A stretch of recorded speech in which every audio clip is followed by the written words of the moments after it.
Hello, welcome everybody to this webinar about the recent Guatemalan elections hosted by Canning House. My name is Jeremy Brown. I'm the Chief Executive of Canning House. And for those of you unfamiliar with us as an organisation, we're 80 years old. We were founded in 1943. We're based in London, and we exist to further and promote relations between the United Kingdom and Latin America. And we do that a whole host of different ways. We have a lot of business-related conferences. We've got ones coming up on green finance, on renewable energy, on mining, for example. We have some big conferences around policy areas. We have cultural events. We're also very keen to look at the political events that are taking place, the elections in Latin America, and we've held webinars this year already on the elections in Paraguay and more recently in Ecuador. And we'll be paying attention to the elections coming up in Argentina, obviously large Latin American country, later in the year. But today we're looking at Guatemala, most populous country in Central America. And we've got an expert panel. And the format we're going to do is everybody on the panel is going to speak for about 10 minutes. I've asked them not to speak for more than 10 minutes. So that will take up some of our time. And then we will try and cover a few of the questions and have a bit of a discussion off the back of those 4 10-minute introductions and explanations about the recent elections. So that's the format. Thank you all of you for joining us. We appreciate your company. I hope you find the next hour and a bit both informative and entertaining. I'm keen for you to think of it as both of those things. Our first speaker is Rachel Snyder, who's a senior research professor at the Center of Research and Graduate Studies in Social Anthropology in Mexico City, and she's joining us from Mexico City, and she's going to get the ball rolling. So Rachel, over to you. Thank you. Thank you very much, Jeremy, and good afternoon to everybody there, or good morning, wherever you are around the globe. I am going to give a little bit of background to events leading up to the victory on the 20th of August in the second round of presidential elections of Bernardo Arévalo of the centrist anti-corruption party Semilla.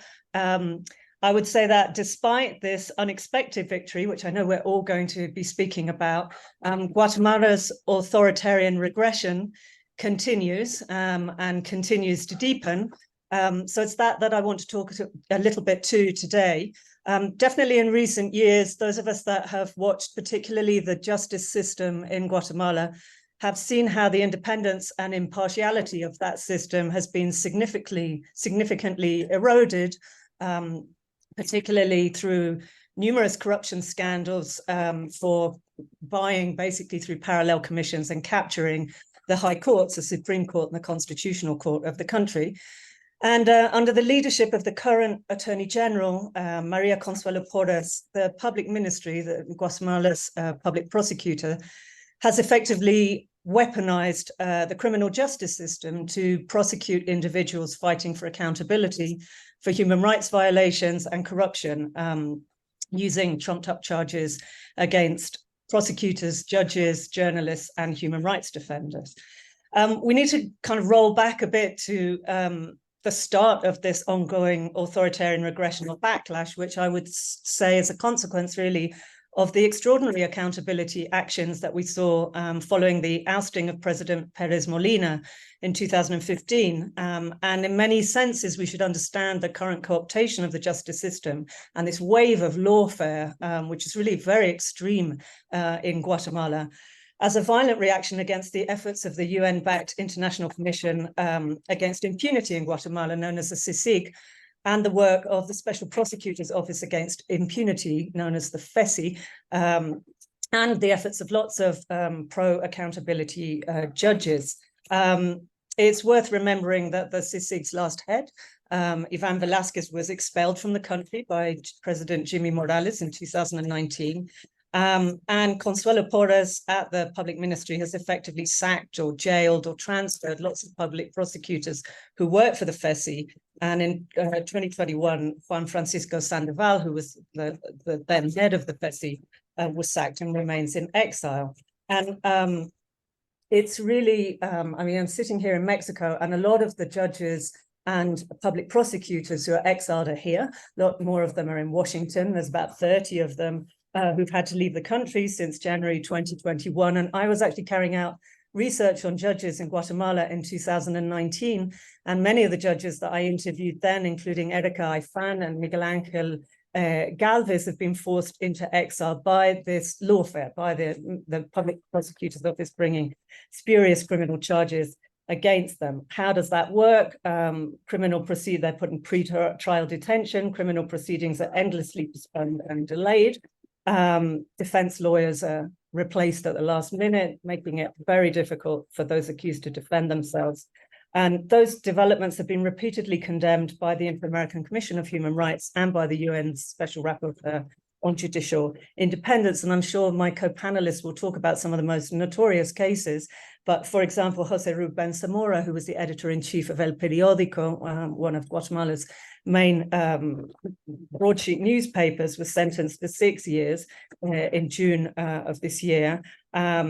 Or the former FESI prosecutor, Virginia La Parra, who was given a 4.5-year sentence. And even last week, her lawyer, Claudia Gonzalez, was also arrested.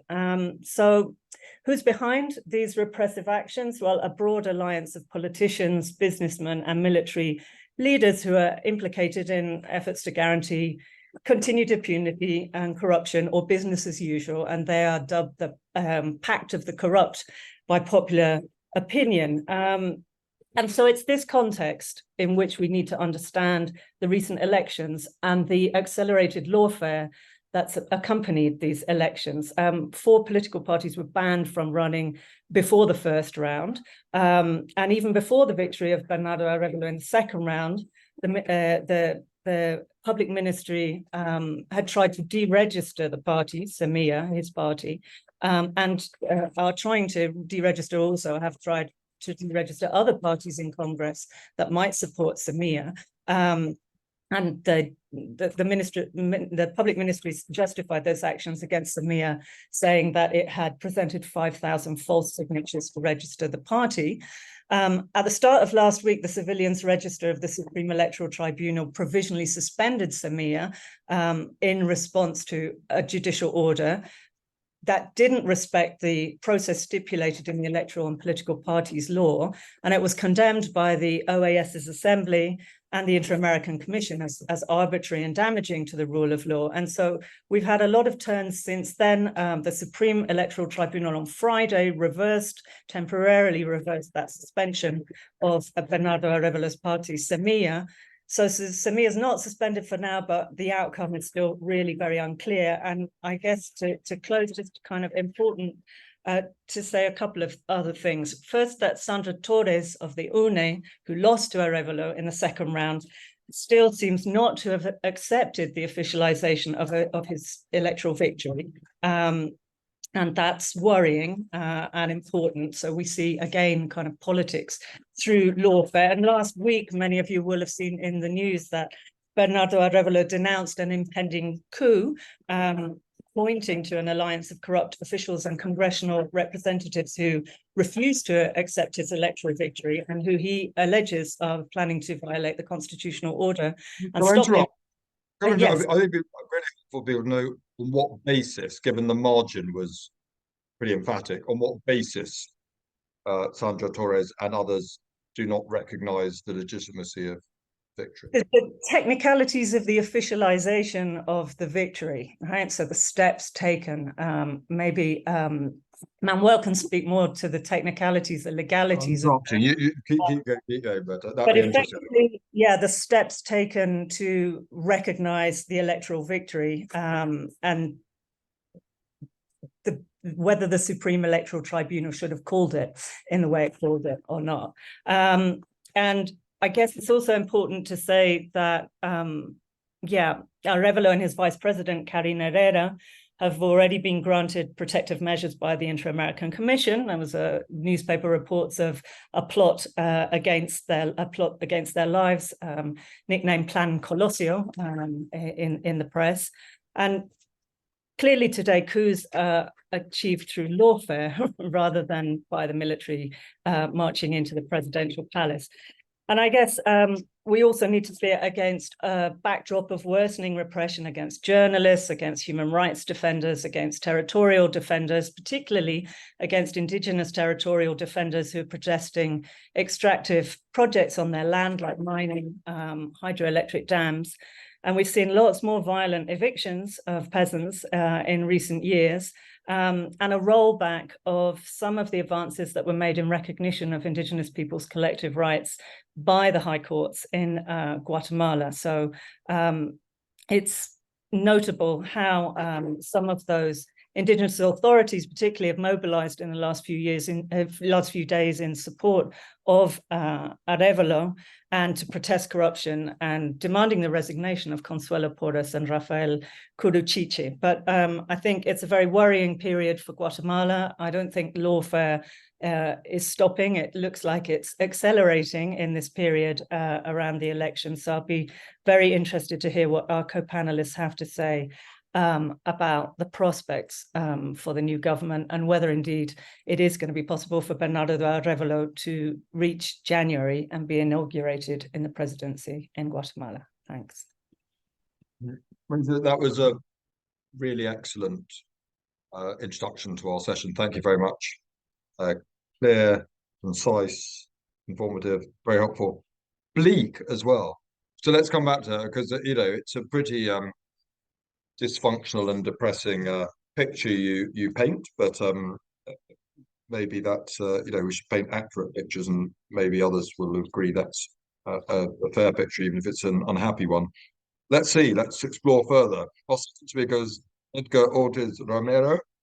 Edgar's a lawyer, director of legal studies at Freedom and Liberty Foundation, and a professor at Francisco Marroquín University in Guatemala City. And here he is, our second speaker. Over to you. Thank you for joining us, Edgar. Thank you, Jeremy. It's my pleasure to be here. And I think Rachel did a great introduction, so I may focus on the legal dimension of this mess. I may call it a mess because it is a mess. So a few things. First of all, for an external audience, you have to remember that in Guatemala, we don't have like actual political parties. We have, like, you know, name tags for parties. Since 1985, no political party has won more than one election, right? More than one presidential election. So we always change parties, although the names may be the same. For example, Alejandro Yamatei, the sitting president, he ran in 4 times with 4 different political parties, and finally he won with Vamos Party, which is the ruling party now. And the second thing is, in Guatemala, we have this huge political fragmentation now, maybe because of the political incentives. And this is important to understand why we are in the current situation. Because what, as Rachel mentioned, some call Pacto de Corruptos, like Pact of the Corrupt, like I like to call it the ruling coalition. We have this coalition of 8 or 10 political parties that rule in Congress, you know, that conform the majority in Congress to pass the laws, legislation, budgets for the sitting president. This coalition decided that they were going to compete to each other for the presidency, but they decided that no one from the opposition was to be allowed to run if that candidate from the opposition represented a threat to the ruling coalition. That was like the main idea of the ruling coalition. So what do they have? What tools do they have to do it? Well, they have the legal system, basically, and they have the public prosecutor's office. They have the Supreme Electoral Tribunal, which changed his position, and I'm going to explain why I think they changed their position.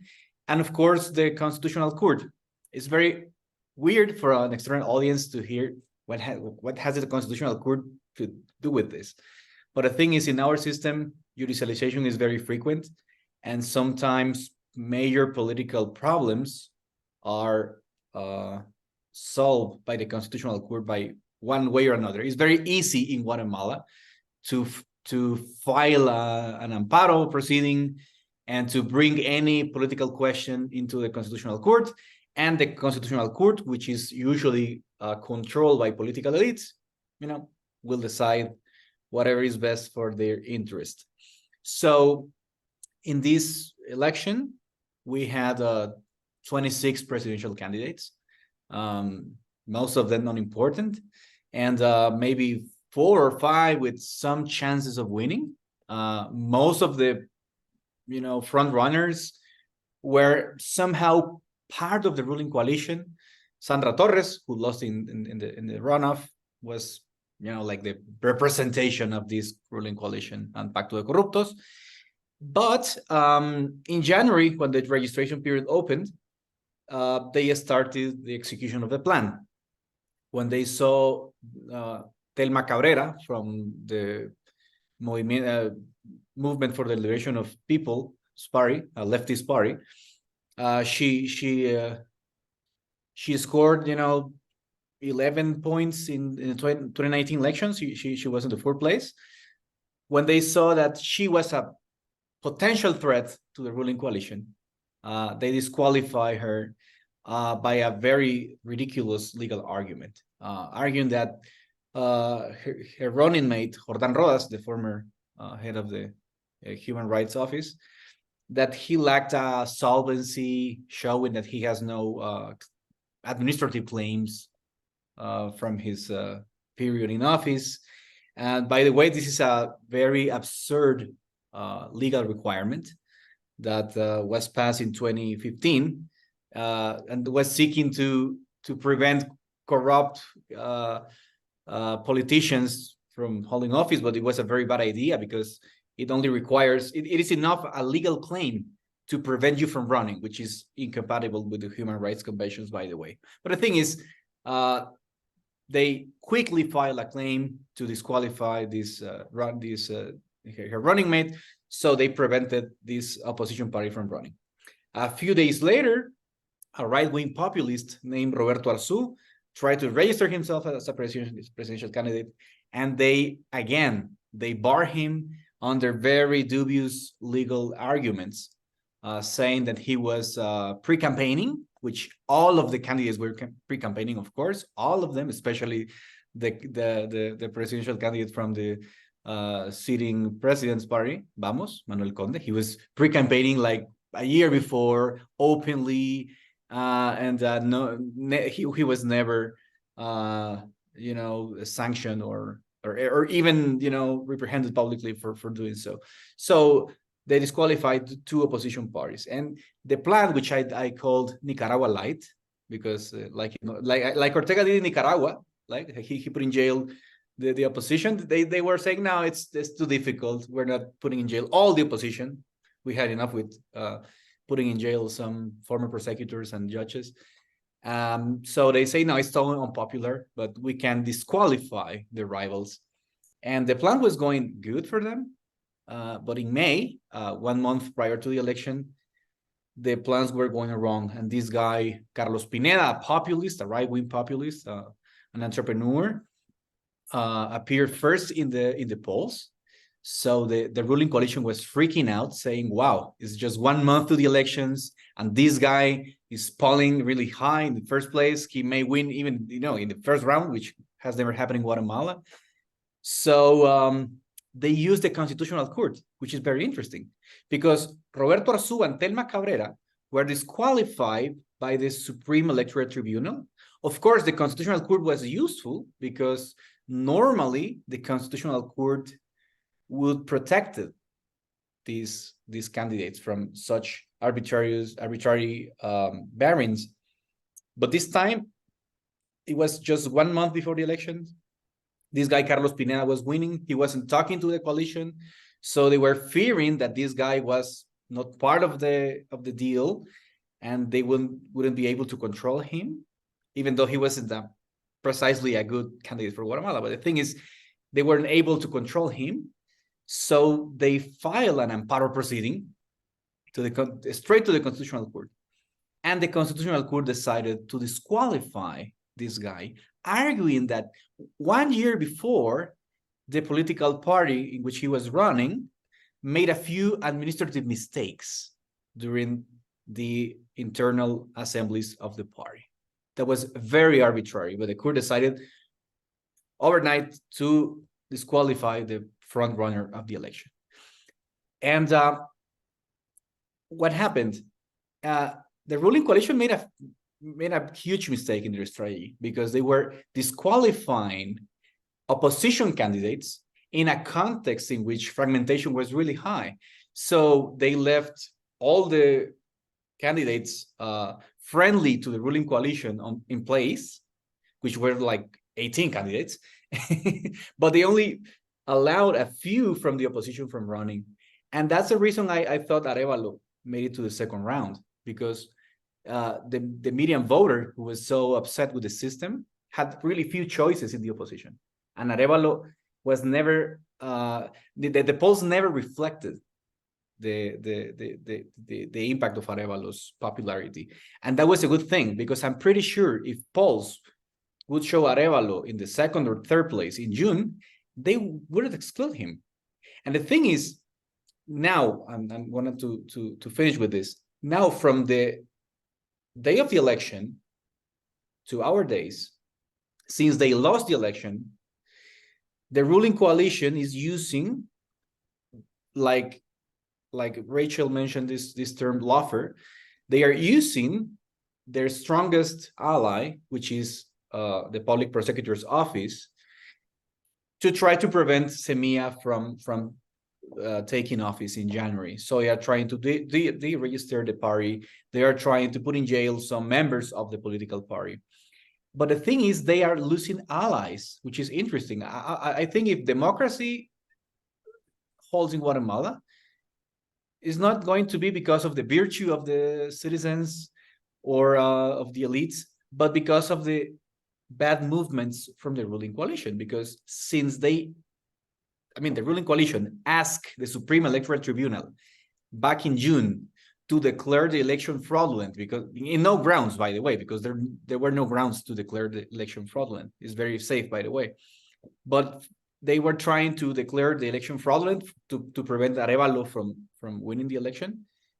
And they alienated the Supreme Electoral Tribunal, because they say, hey, I can do this. I cannot declare a fraudulent election that I organized myself, because I would go to jail. So they lost this ally. Then they went to the Constitutional Court again, trying to annul the election. And the Constitutional Court was in the same position, saying, hey, I cannot rule this because this is too crazy. This is too much. And, I have still 3 years in office. I have another priorities. So sorry, I cannot, perform a coup d'etat, basically, which is what they're asking for. So this fragmentation is saving us right now from the worst scenarios. But at this time, I fear that the brute force that the criminal system can bring can put the country in a very difficult position in the following months.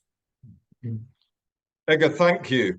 I'm not sure you've made anyone feel more optimistic than we were after the first of the contributions, but you have made us better informed still, which is extremely valuable and raises lots of questions. Let's save them for a bit and press on. So thank you. That was very interesting. Our third speaker is Manuel Melendez, and Manuel is a peace and security scholar at the U.S. Institute of Peace and a PhD candidate in political science, Harvard University. So a slightly different perspective. All four of our speakers, by the way, are in the Americas. I'm the only person speaking to you from the wrong side of the Atlantic. So we are drawing on expertise from Guatemala, Mexico, and the US in this case. So Marwa, over to you for your thoughts on the elections. Sure. Thanks, Jeremy. Thanks, everyone, for being here. So I've been asked to talk about two separate questions. One is, what role has the international community played in this story that Rachel and Edgar just laid out for us? And the second is, what are the prospects for an Arévalo government actually achieving some things? So that's a lot to cover in 8 to 10 minutes, but let me just put some building blocks out there, and then we can come back if people feel like we should. Okay, international community. I think the first thing to acknowledge is that the international community's ability to significantly influence events in Central America is probably at one of its lowest points in recent memory. But even in that context, I would like to suggest that one actor in particular has mattered, and that actor is the Organization of American States. I do not claim that the OAS has been decisive, but I think it has mattered. So let me tell you what I mean. Throughout this election process, the OAS has really done three big things. One is observing, sending missions, both throughout the electoral process as well as right now. I believe the Secretary General of the OAS is currently in Guatemala, still. He arrived yesterday. He's now overseeing this transition process. Number two, the Inter-American Human Rights Commission, which is an organ of the OAS, has done significant fact-finding and has released a resolution calling for preventive measures to protect Arévalo and his VP-elect, Karin Herrera. And number three, the Permanent Council of the OAS has, which is sort of analogous to, the General Assembly of the UN, has discussed the situation in Guatemala at length. Some of the videos are dramatic. Some of the videos are very funny. I would recommend taking a look if you haven't already. But the Permanent Council has taken a pretty strong position, for the most part, about what's happening in Guatemala, a strong pro-democratic position. Okay, so I think all of that together accomplishes two things that matter. The first is generating and disseminating a lot of important and credible information. And this is important, especially in a context where, and I'm sure Claudia will have some things to say about this, where misinformation is playing a powerful role, where polarization is increasing. Perhaps the biggest example of this is that Inter-American Human Rights Commission statement that revealed that there were at least 2 plots to assassinate Arévalo. So I think many of us on this call had been hearing these rumors for weeks. When an institution like that seals it and signs it, that absolutely changed the dynamic, right? The following day, this was the front page of the newspaper, and that act alone, I think, puts in motion a number of things. So that's just one example, but I think this information gathering and information dissemination ability is really important. The second thing is, I do think the OAS has played some role in tipping the balance of power here. So if you talk to Semilla folks, they will often tell you that this feels a little bit like psychological warfare. And I think that's fair, right? We're talking about a small but tightly knit party that is essentially fighting a robust and large system. I think the OAS has played a critical role in making them feel like they have some backing outside of Guatemala. And, I think this comes up in important ways. So, for example, on Friday, perhaps Thursday, I believe Friday, Arévalo finally comes out and says, look, this is a coup. This is an attempted coup. And he, in so many words, says, it's time for everyone to mobilize. I don't think it's a coincidence that he finally does this hours after the Permanent Council basically states for the world to see that they are on the side of democracy in Guatemala and that they've got Semilla's back. So are these things decisive? Are they setting the course of events? I don't think so, but I do think they matter. Right? In this tug of war for democracy, every pair of hands is useful. And I think this is a decent model for international actors, right? Focus on information and focus on trying to shift the balance of power by making pro-democratic actors feel like you've got their backs. Okay, very briefly, let me try to predict the Arévalo government in 5 minutes or less. So, as I'm sure most of us know, I think Arévalo is going to have 3 huge challenges if he is sworn in on January 14th, which I think he will be. Number one, these issues that he has to face are, of course, extremely complicated and extremely endemic, everything from corruption to underdevelopment to security. Even if we waved the magic wand and suddenly gave Arévalo the best possible circumstances in which to tackle these problems, he would have a difficult time. Number two, he's going to be very much a minority president, both in terms of formal political power. Congress is going to be a mess. For him, the Pacto de Corruptos, the ruling coalition, the establishment, whatever you want to call it, is still going to hold significant sway over the justice system, over other government agencies, and outside of formal political institutions. For example, more conservative circles within business elites. So this is kind of the second challenge. And the third challenge, which I think is sort of a multiplier here, is that he's going to have very high expectations, not only in terms of substance, but also in terms of form. So I think Guatemalans will be expecting him to deliver, but to deliver in ways that live up to his promise of doing politics differently. And this matters because it constrains the sorts of things that you are and aren't able to do to get things done. Okay, so 3 challenges. I think, sort of in parallel to these 3 challenges, the success of an Arévalo presidency, at least in the medium term, say the first couple of years, would be determined by 3 questions. So the first is, can his anti-corruption plans work? And he has said a lot, and there are many proposals about anti-corruption. We can't cover them all in 60 seconds. But really, the way I see it, the core part of this plan involves cleaning up the executive. So this is everything from taking a look at personnel, all the way from cabinet ministries to what we would call street-level bureaucrats. It involves taking a look at practices, right? Everything from contracting to reporting spending. And it involves taking a look at how the executive interacts with other institutions like municipalities.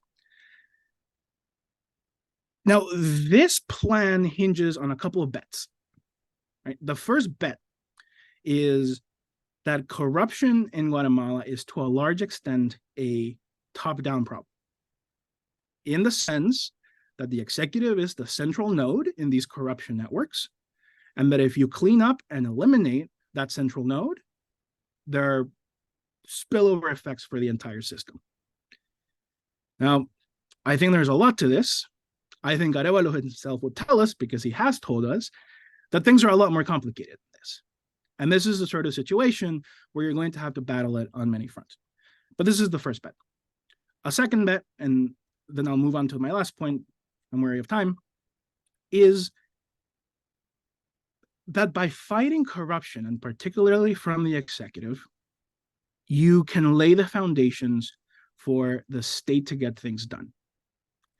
And this may sound like a safe bet to make. I'm going to suggest to you that it might not be this easy, right? So in addition to having a serious corruption problem, separate from that, the Guatemalan state is very weak.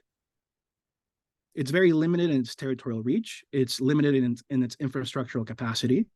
So even if, again, we pulled out our magic wand again and made corruption disappear tomorrow, I think Arévalo would still have a very serious state building problem that he may not be able to solve alone from the presidency. Okay, I'm just going to say in the next 45 seconds what the other 2 key questions are going to be. I won't get into them. You can ask me about them if you care. I think number 2 is, can he work with, or at least live with, Congress? On that front, I am not very optimistic. I think Claudia might have some more things to say about this. I'm happy to come back to it. The third question will be, or the third question is, can he keep a broad coalition together? And I'm not talking about a coalition of political parties. I'm talking about a sort of social coalition, right? Can he keep civil society on his side and active? Can he keep social organizations on his side and active? Can he keep the international community on his side and active? He has said, and I think this is right, he has said that in trying to deal with the Pacto de Corruptos, this broad civil society coalition will be critical. I agree with that. I think keeping it together will be a challenge. And I think if he is able to keep it together, he might have a chance of doing some pretty serious things. I'll stop there so that we can talk about some other stuff. Oh, well, thank you. That's fantastic. You covered a lot of ground as well, and opened up sort of new discussion areas. So that's both those really valuable. Let me thank you. Let's go on to our final speaker, Claudia Mendez, who, well, Claudia is a journalist. She's a senior journalist, both a broadcast journalist and a written journalist. So she is very familiar with talking about this subject and hearing a large range of opinions, and she can, I hope, bring all the strands together. And we're very pleased to have you with us today, Claudia. So over to you as our final speaker. Well, thank you to the Canning House for opening the space for this panel, and it is a great honor to share with my colleagues in this panel. And Jeremy, you've been calling the optimism to the table. You've been saying it's pessimistic, it's very, like dark. So optimism is here. When we're talking about politics, we're always talking about parties, we're always talking about leaders, we're always talking about now the judiciary role in the elections of Guatemala, but let me bring the people to the table. Because if you want to be optimistic, you have to bring the Guatemalan to the table. What has happened in this election? I mean, Rachel and Edgar brought this excellent synthesis of what's going on here and what changed the equation and what brought hope to this election. It was the people. I mean, we have to figure out and we have to have in mind that what happened here in Guatemala comes from new generations. And let me talk about these new generations. We're talking about the generation that came of age in the decades after the peace accords. We're talking about generations that heard about a war a long time ago, that heard about authoritarians, that heard about dictatorships from the 80s and the 70s, and they had no idea of what was it. And being fragile as it was, our democracy, these generations were born in a new age, in a different world. So when everything, when this authoritarian regime became and started, to take shape, we were seeing it as no way. I mean, this is not the way we're living it. And we were comparing Jimmy Morales and Alejandro Yamatei with the dictators from the 70s and 80s. So this is what has happened in this election. Let me bring the words that the president, Alejandro Yamatei, said yesterday during that famous, protocol of welcoming Bernardo Arévalo and saying his name for the first time as his successor. He said, I will, this is a free translation, but he said, the people have spoken, the people have decided. Dr. Bernardo Arévalo will be the next president on behalf of the Semilla party, which won the elections. You might say that those were the natural words to hear from the president, but it's been weeks until he said that. And he's being forced, as Manuel said, like international community playing a key role and an inedit role in the Guatemalan process, electoral processes. So let's have in mind that this is a new generation that has, come of age in what we call, the rule of law. And Rachel mentioned the exile journalist. Many of my colleagues are in exile.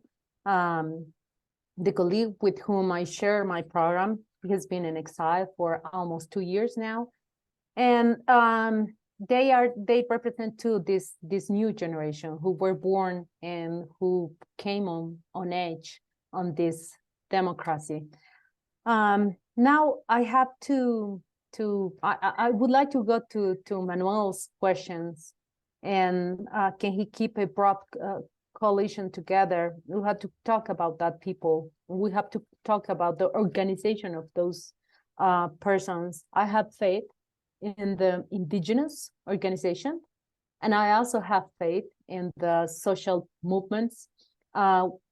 they are very young still, and they need all the help, inside society and outside the country to become stronger. Whenever you go to an indigenous reunion of these organizations, you will see the new generations of lawyers, of political science professionals talking about the new way to make democracy here in Guatemala. And that brings hope, but it's still weak, or it's still young, I might say, Manuel. So we will see what happens when Arévalo starts, like building bridges with them, or, like bringing them naturally to the scene. But I like to talk more about the press and what the situation of the press is right now in this context, because talking about the situation of the press is talking about democracy and what's going on. I had a talk in different levels, and since the signing of the peace accords, the Guatemalan press experienced a relative freedom. And by relative, I mean, it depends. We have free press, but pressures and threats are always, around our work. It depends. When we're touching sensitive issues, I mean, we can feel the pressures. Territories. Thank you, Rachel, for mentioning it. It's totally different to be a reporter here in the city of Guatemala and being a reporter in El Estor, Izabal. Mining projects and hydroelectric dams have become a very conflictive territory to report. Reporters are immediately seen as opposition to those projects whenever they report about, the project and question. The minimum question is then as an opposition. Think about the democracy, that it's very young, but security forces, private and public, were still in the hands of former actors of the war. So if you have a general or a colonel who work in the war guarding the mine or the hydroelectric dam, how is he supposed to interpret a journalist who is making questions around the project? Or how is he supposed to interpret the community or the organization that is opposing to the project? Immediately, I mean, they bring, the conflict mindset to the ground.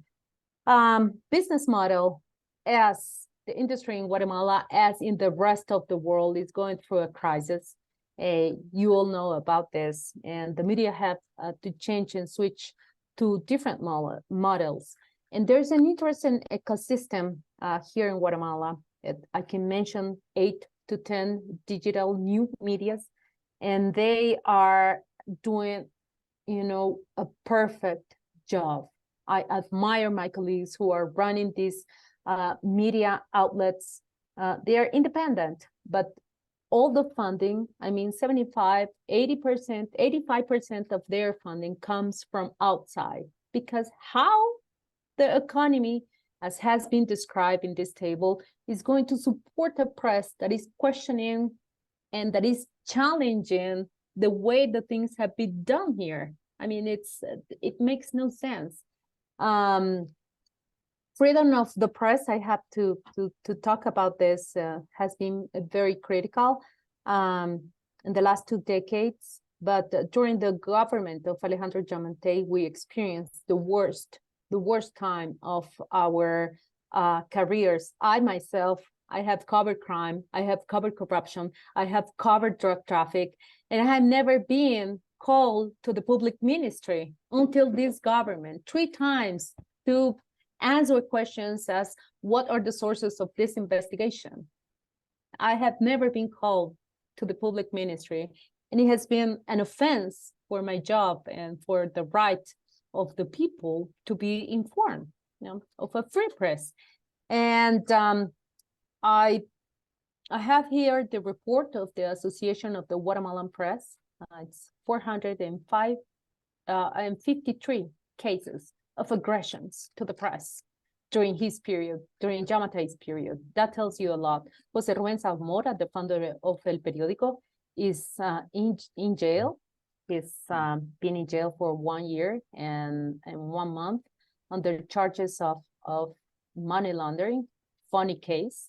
And among all this, I have still good news, Jeremy, to keep the optimism here in the table.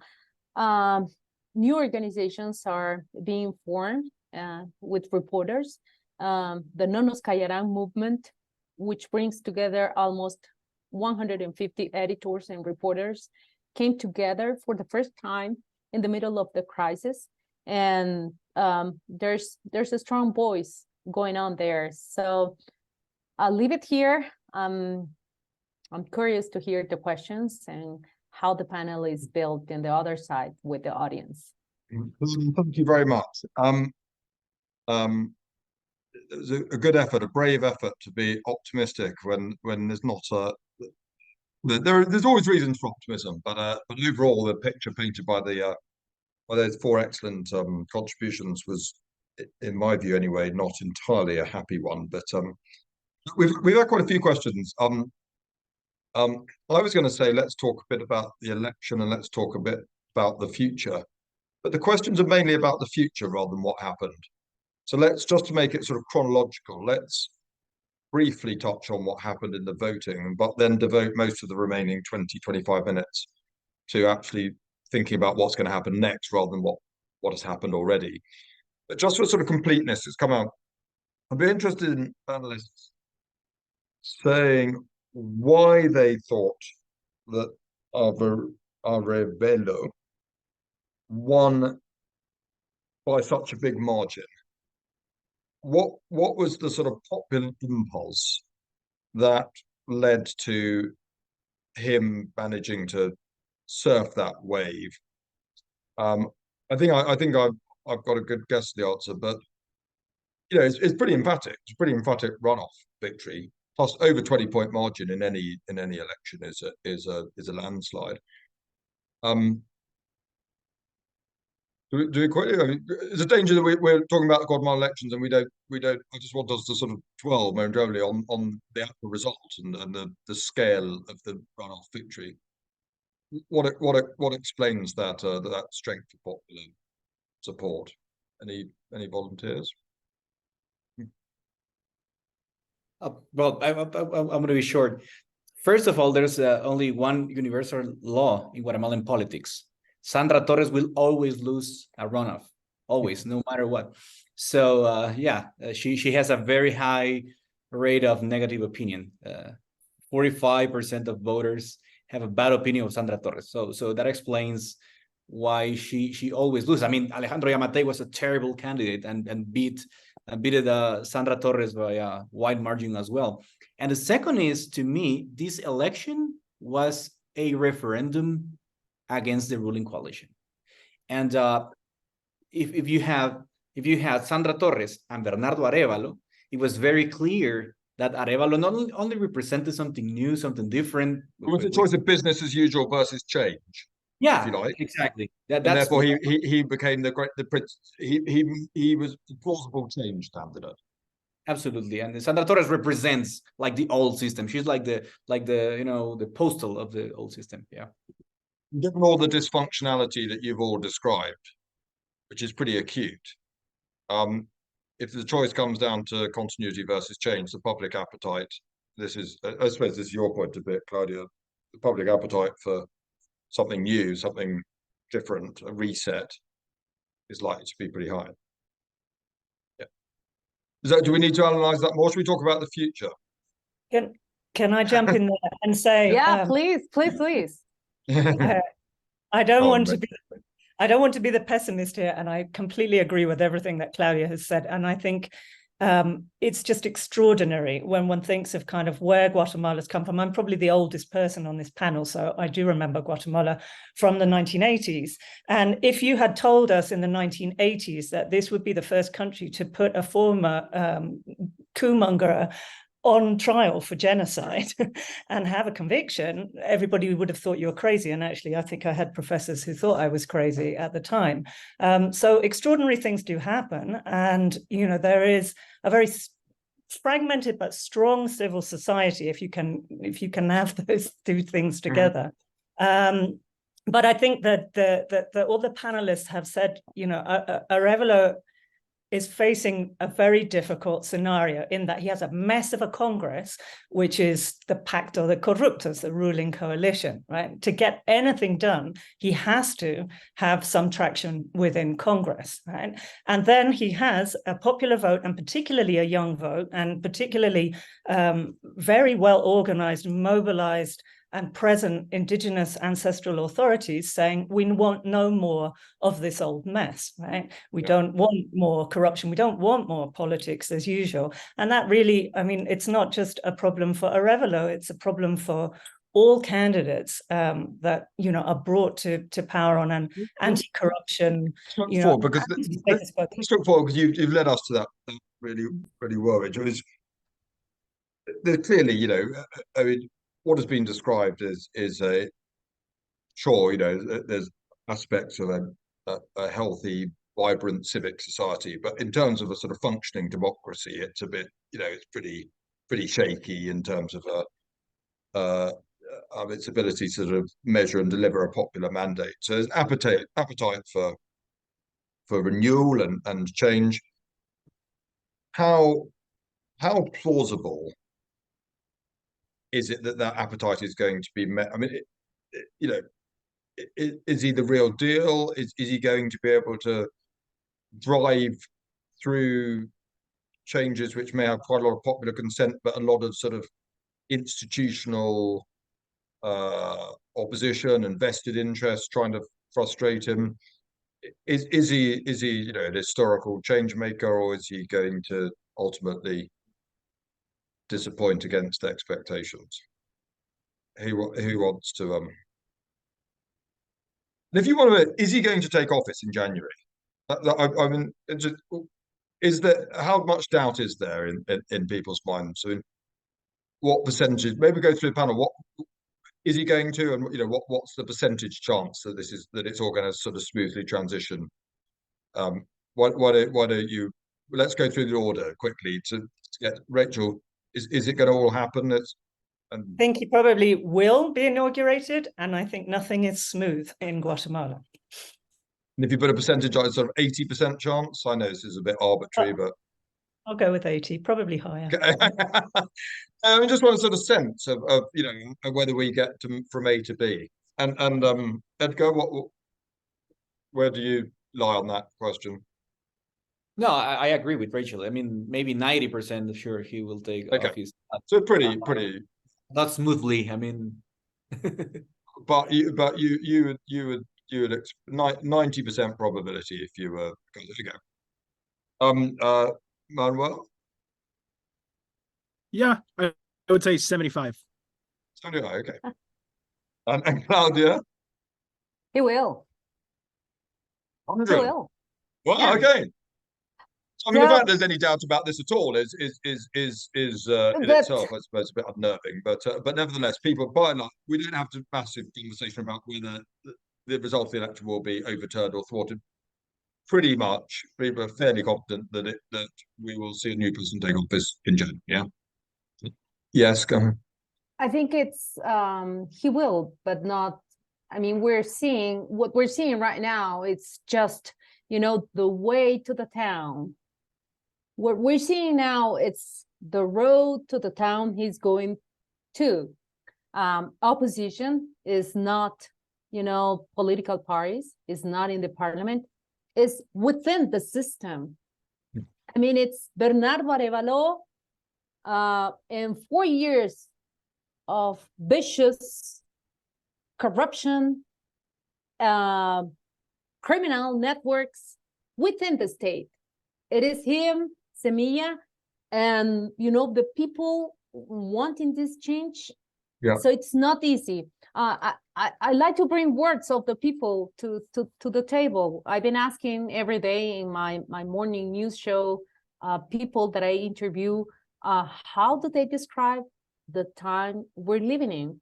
Edwin Scholl, he is a leader, indigenous leader in the east of the country, Caribbean Sea. He says something like this. I'm trying to translate the better that I can. He said, what's new hasn't arrived yet, and what's old is still here. This is the time that we're living right now. We're calling for something new. And look what Guatemalans did. We didn't vote for a violent disruption. We didn't choose a Bolsonaro, sorry. We didn't choose, Donald Trump. We chose Bernardo Arévalo, a democratic option. So that's the reason for I bring optimism to the table. International community has a very strong role here, because 2 months ago, or I mean, 3 months he's ago, a change candidate, but he's not someone who turns the table upside down. Do you think? Is that?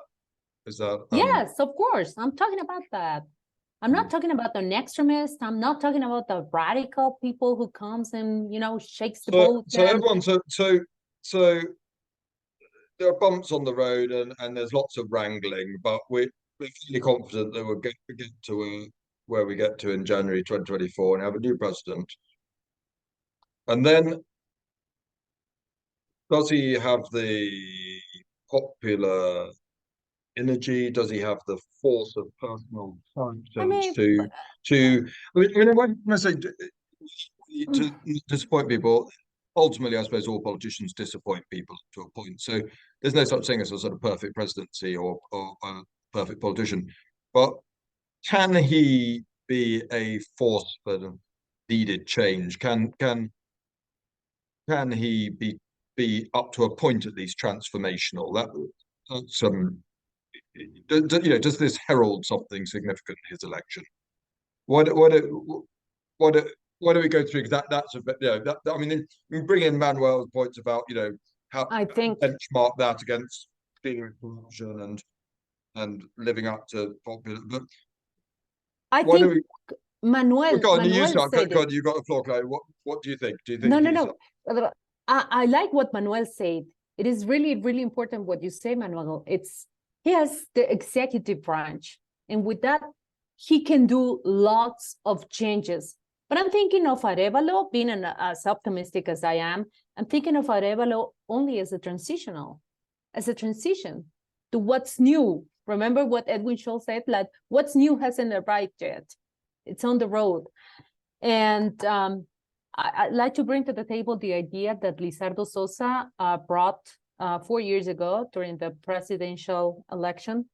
Lizardo Sosa, he was the president of the Bank of Guatemala, and he was a vice president candidate. He talked about 2 years of transition and calling for a new election of a new Congress.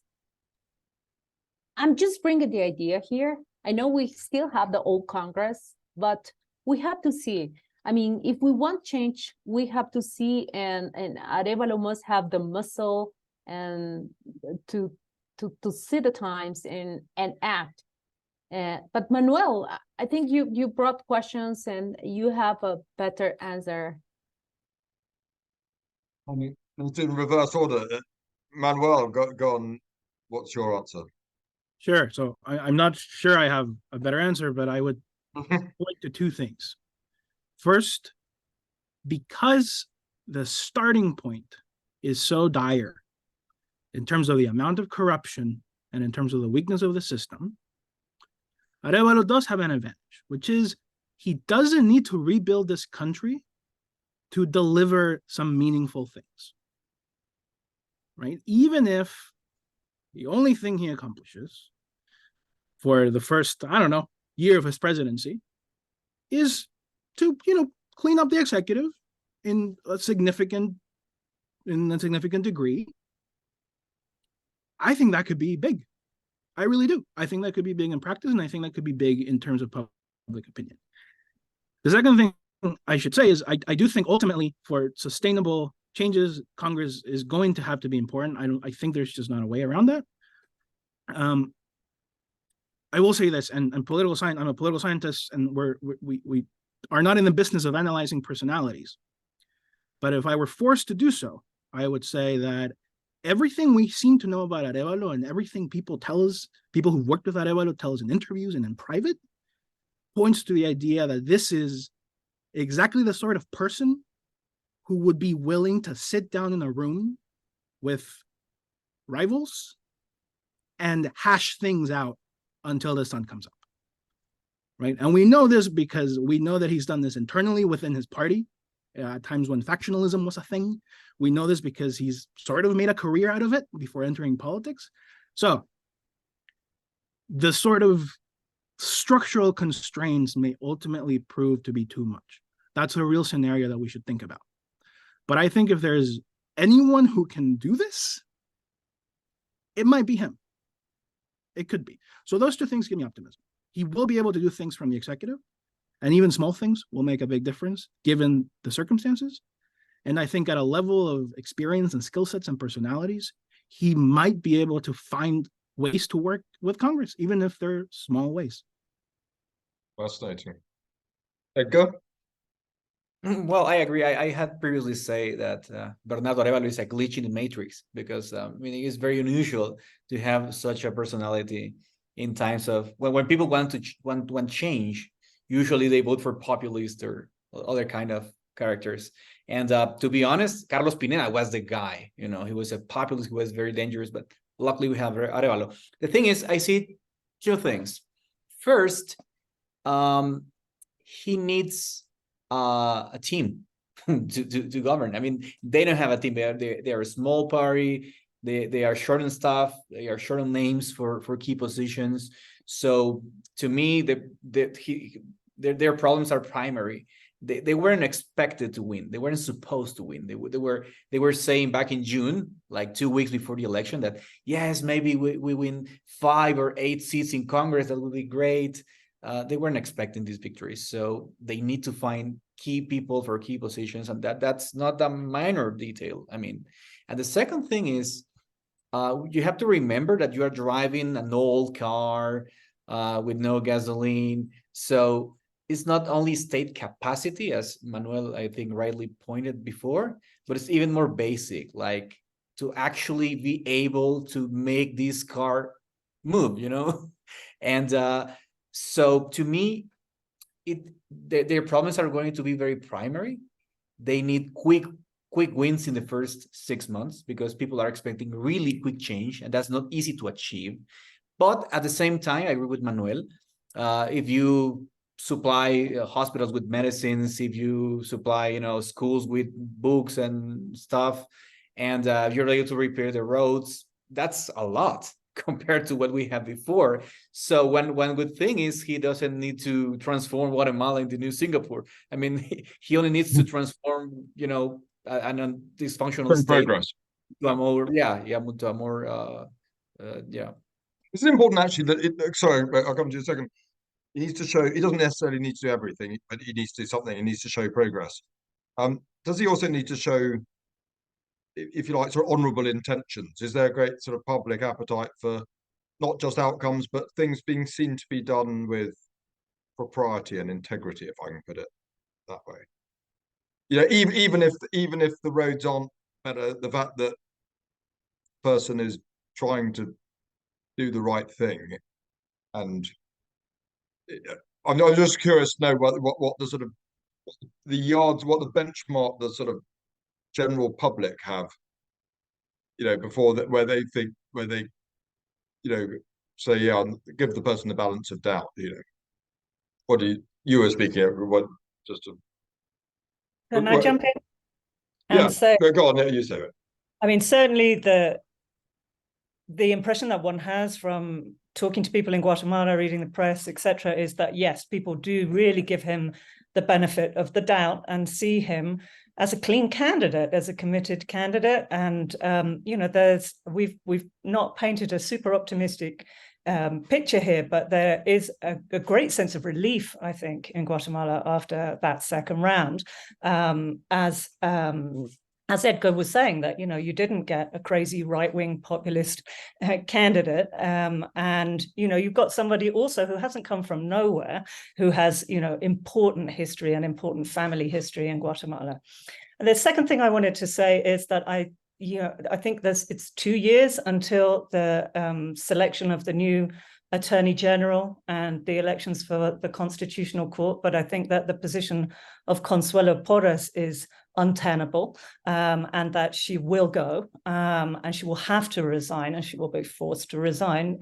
Arévalo has already asked for her to resign, and there are demonstrations all throughout the country. Yesterday, there were demonstrations in nearly every single departmental capital outside the public prosecutor's office by citizens asking for the head of the public prosecutor's office to resign. I mean, this is, an extraordinary level of public interest in the justice system, and because the justice system has been so abused and so weaponized in this political fight. So I think also that there are an enormous amount of really qualified public prosecutors, lawyers, judges, all sitting, a lot of them outside of the country, but lots of people very, very committed to supporting a transition government away from this pact of corrupt or ruling coalition or business as usual as it has been in Guatemala. So I'm optimistic about that.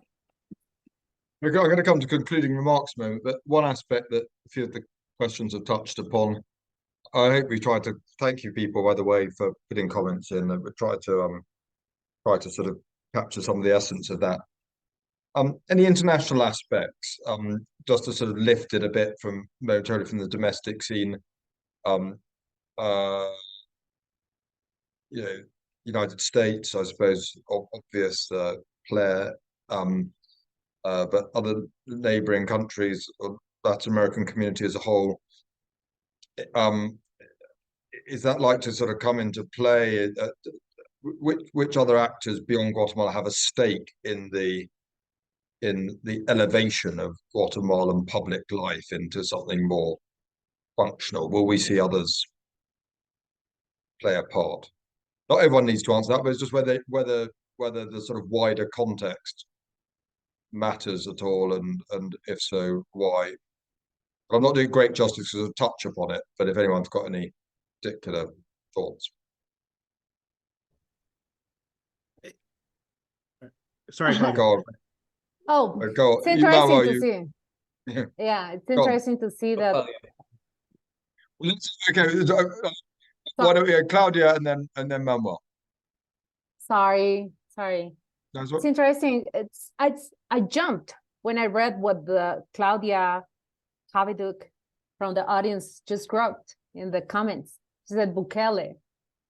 You know what's interesting, Claudia, and the rest of the audience, is that many candidates here, we were calling them the Bukele's wannabe. They were trying to emulate him. They were trying to bring promises of the Bukele formula to Guatemalan voters. None of them won the election. Bernardo Arévalo never played the Bukele card. Never. It was quite the opposite.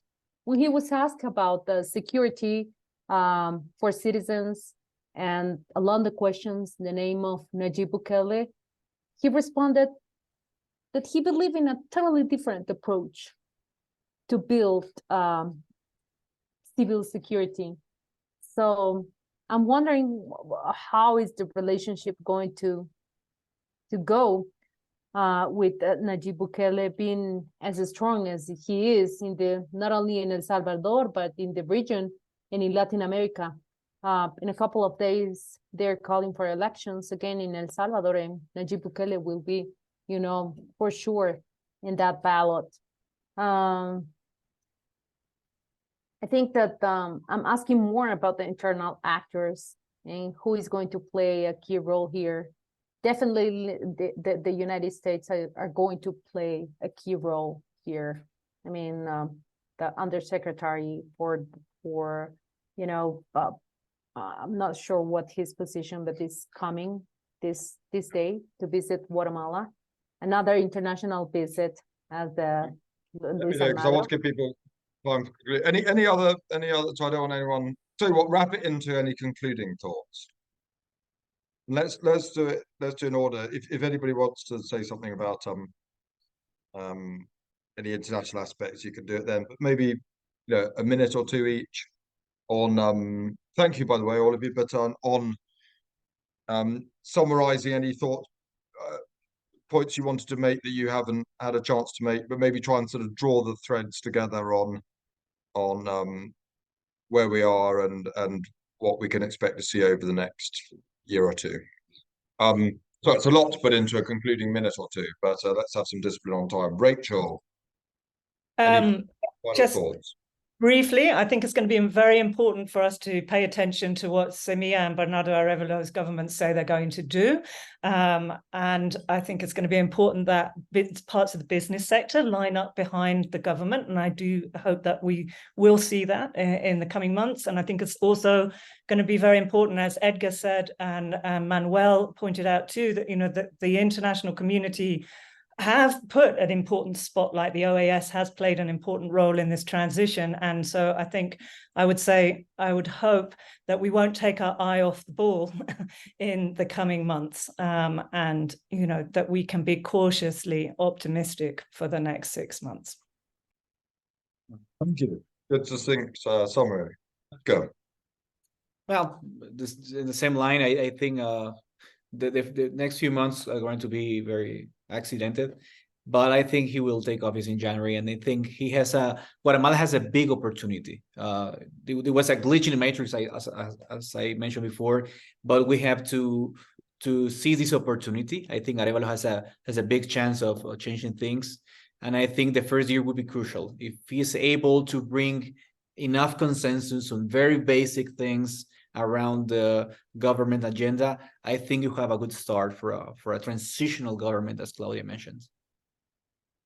Very good. Thank you. Manuel? Sure. Two things. Number one, agree with Rachel. That spotlight is going to be very important. From wherever you are and whatever you do what you can to keep that spotlight on Guatemala. It doesn't have to be the OAS and the White House. It can be from all sorts of directions. Number two, I think if you're worried, as I am, as many of us are, if you're worried about the state of democracy, not only in Guatemala, but in Latin America generally, I think Guatemala has lots of lessons that should give us hope. And in particular, I think it teaches us a lot. I think Claudia mentioned this, about how you can channel frustrations with democracy and with a system toward a project that is democratic and that believes in institutions, right? So how do you get an Arévalo and not a Bukele is important to think about. And it also teaches us something about how to win elections when non-democratic actors have stacked the odds against democratic actors. And that has a lot to do with taking advantage of the right moment when it comes. And to do that, you have to build that capacity ahead of time, even when things seem hopeless. So again, if you're thinking about El Salvador, Nicaragua, places like that, I think there are hopeful lessons from this case. It happened in Guatemala. I think it can happen in other places. Thank you. Claudia? Well, thank you very much for that, Manuel. So I am going to say that our vote was for democracy. And the proverb says, democracies don't die alone. And I would like to say democracies don't evolve and don't get stronger alone. So let us all build together this democracy. We inside Guatemala and international community. That's a greater lesson to show from this case. Thank you. Very good summaries. That now let me see, actually, there's been a lot of comments. Let me. I don't want people to think I'm ignoring any of them. One of them says my Spanish accent is very bad, which is, I am embarrassed to admit, accurate. Unkind to observe it in the comments, but accurate at the same time. So I will work on that. Second is it's a pity there weren't any questions taken from the audience. That's a fair point. It's tricky with how we spend this time, but I was trying to capture the sort of essence of the contributions and draw on what was said at the beginning and sort of group it in thematic ways. So I hope people watching felt that those strands were sort of drawn out.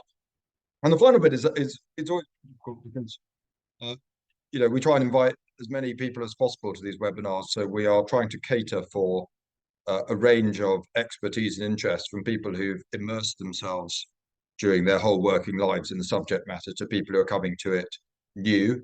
And that inevitably means we sometimes pitch it a bit high for some people, a bit low for others. But we try and get a sort of a session which people find interesting and informative. And we definitely, I hope, in my view anyway, achieved that today, because we've had 4 really good panelists who've given us their time. And thank you, all of you. We're very grateful for that, as well as for your expertise. And thank you to all of you for watching this webinar. As I say, we're Canning House trying to constantly increase people's exposure to what is happening in Latin America, to educate people, to inform people, to stimulate their interest. Today we were talking about the elections in Guatemala, but at other times we'll be talking about commercial issues or trade issues or cultural issues or whatever else it might be. And please stick with us. Yeah, look at our website. We're putting up what I hope are interesting articles, notice of future events. Some of them are online, some of them are in person. A lot of the in-person ones, we have open attendance. So if you're in London or Britain, you can register to attend those without paying any fee. We're keen to try and spread our net as widely as possible and to try and cater for lots of different interests. And today was a great example of that. So thank you to everybody who watched. Thank you again to all of our panelists. We really appreciate your time and expertise. And please stay in touch with Canning House. Goodbye.